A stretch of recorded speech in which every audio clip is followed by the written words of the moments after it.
Well, I think one of the most overused phrases is markets hate uncertainty, but it's so true. So it doesn't matter how many times you hear it, it doesn't make it less relevant. And one thing that we've had over the last 2 years is enormous uncertainty. We've had uncertainty over inflation. We've had uncertainty over the aftermath of the pandemic, uncertainty over interest rates, the war in Ukraine, energy prices. There's been uncertainty around every corner, and the markets don't like that. We're moving into an environment which looks more clear cut now. We're moving into an environment where we could potentially see low and steady inflation, into an environment where interest rates are falling rather than rising, and we don't know where to.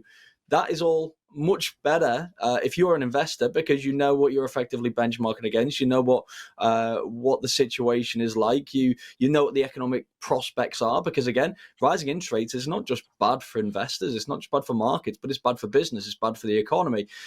So you don't know how far things are going to have to be pushed and how far we're going to have to tip into recession or something much worse. Now it looks as though we're achieving a soft landing, which is borderline miraculous considering how aggressively interest rates have risen, and we're facing interest rate cuts going into 2024. Things look a lot more promising now, and therefore investors may be willing to take a little bit more risk in a way that they were 2 years ago, but for the last 24 months have been less inclined to do so. Maybe the last 6 months or so a little bit more so. I think the kind of all the AI euphoria earlier this year really did help things kind of risk appetite get back on its feet, but it's taken a bit more time over the course of the year to really catch up. But I think we are now going into a more stable environment, and investors like stability.